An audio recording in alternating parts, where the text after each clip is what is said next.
Recently, I became aware of two monumentally significant disparities between the two projects' efforts to change our financial system. In the first part of this video, I'd like to talk about why I think the XRP method is the best strategy for building a new system around it. Please, you'll find this fascinating. I feel I want to address the main difference between Ripple and XRP at the commencement of this video. What about the remainder of the Bitcoin market food? In particular, I feel that XLM is one of the networks that is reaching these stable coins and is currently seeing a massive boom. As we reported earlier today, Binance is adding a handful of new stablecoins. And we have seen that Great is dramatically changing blockchain's primary use case as a mechanism for transporting data. There is, in essence, a massive drive-in. The cryptocurrency industry degenerate. These stablecoins now have one thing in common. The XRP ledger hasn't seen a lot of stablecoin development. It has mostly transpired between other actors in the cryptocurrency ecosystem and earlier. I was just thinking about that today. Question why the XRP ledger, which has been primarily focused on all of these other networks, has not been more reliable. Coin creation, I believe I have discovered the primary cause of what is happening first, and the primary reason why people want to provide on the in essence. Each of these separate blockchains is integrating a stable coin into a private version. They are stablecoins, but a firm is presenting them with the company. The circle represents the company's US currency, while the Tether stablecoin is represented by the Tether stablecoin. In other words, Binance stands in for USD. Businesses currently support all of these different stablecoins. This is one technique for entering the sector, but I don't believe that pure tactics will choose the winner. The main reason I don't believe strategy alone will succeed is that, in the end, states and large commercial entities want their currencies. The US will not want USDC to be its devil coin. They will want a fiat version that uses the real US dollar rather than a circle's image of the money, and they will not want it to be linked. The rest of the world's countries will be subject to the same set of rules. They will prefer to establish their stablecoin rather than adopt a stablecoin created by a private firm, since it poses a threat to national security. Instead, examine the ramifications. If you're a bank in America, you probably won't want to use USDC stablecoin via Circle, which offers a significant risk to your organization. How can you build your entire business around a circle that acts morally while having faith in it to do the right thing? The majority of business corporations and countries will be unable to take on. This significant counterparty risk distinguishes it from Ripple.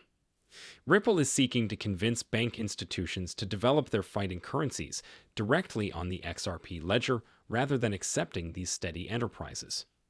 I'll refer to them as coins throughout the rest of this video. This is a whole different approach. Hello, our name is Stablecoin.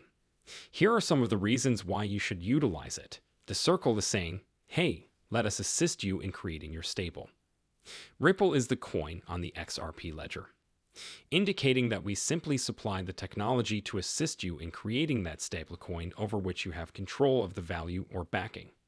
The strategy, in my opinion, is preferable to all of these other countries that legitimately wish for their currency at the moment.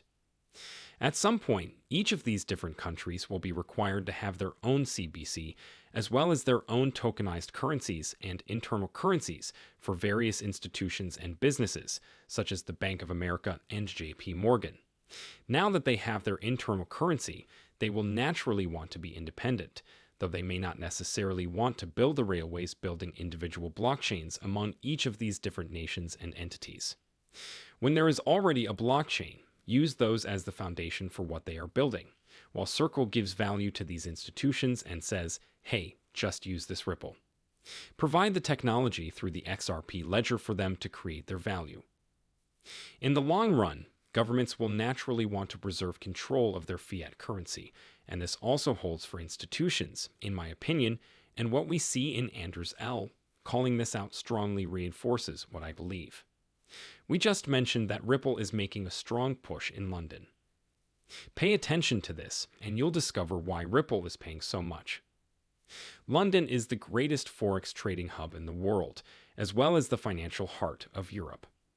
This city, which has a long history of financial innovation, is home to the world's largest banks, investment firms, and forex brokers. The London foreign exchange market is the most liquid market in the entire world, accounting for more than 40% of daily trading activity in the forex market.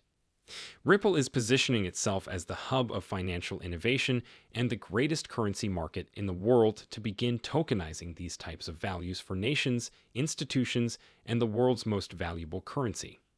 Ripple will concentrate on this area. They will not sell their volatile coin and will require these countries to use Ripple stablecoin. According to reports, the Bank of England will tell you, hey, let's build you a stablecoin. That reflects your fiat cash, and you can then just use the XRP ledger. Rather than that, I believe that in the end, this method will prevail, and I believe that this is why Ripple has been discreetly partnering with these organizations for so long.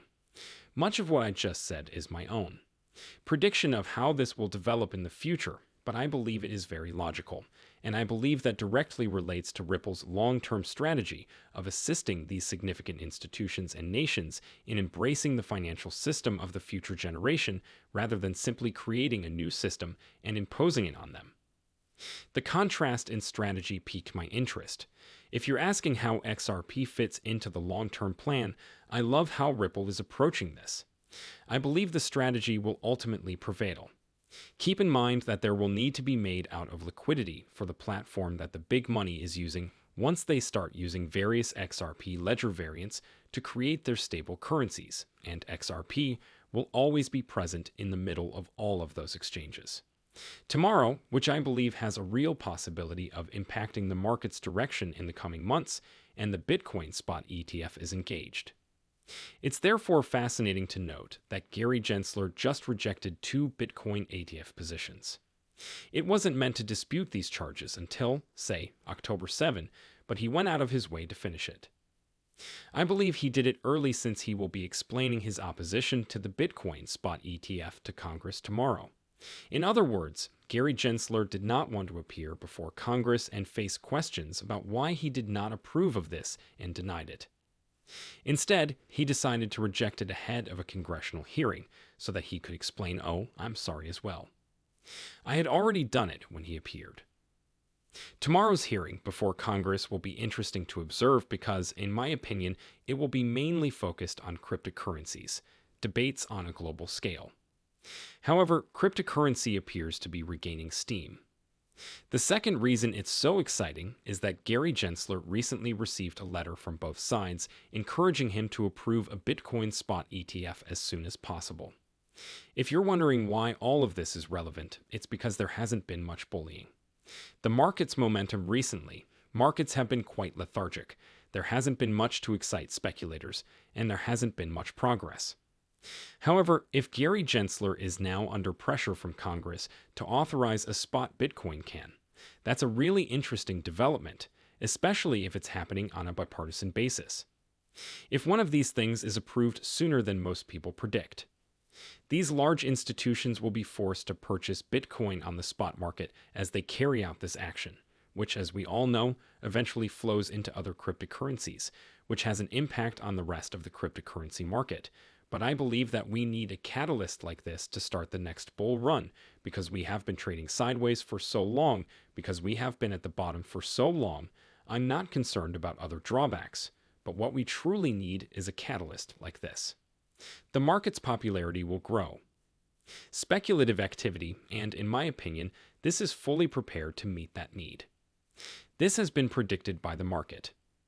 The SEC has been particularly dragging on any potential actions related to this for ages, but I believe Gary Gensler will continue to fight back vigorously if Congress advises him in a bipartisan manner to accept what the courts have ruled and allow the Bitcoin spot ETF. But I believe that forcing things to happen is a good thing, so I suppose we'll learn a lot more about how likely he is pushing this thing. However, I feel that ultimately, no matter how long it takes, it will happen. For the time being, all I can say is that I'm relieved to see that Congress is putting more pressure on Gary Gensler about cryptocurrencies, so I'm hoping for better news tomorrow. Anyway, fellas, I appreciate you bringing some meaningful developments and not just another big nothing burger. I hope you enjoyed this update while you were here. Please remember to like and subscribe if you did, because they appreciate it. It is quite important.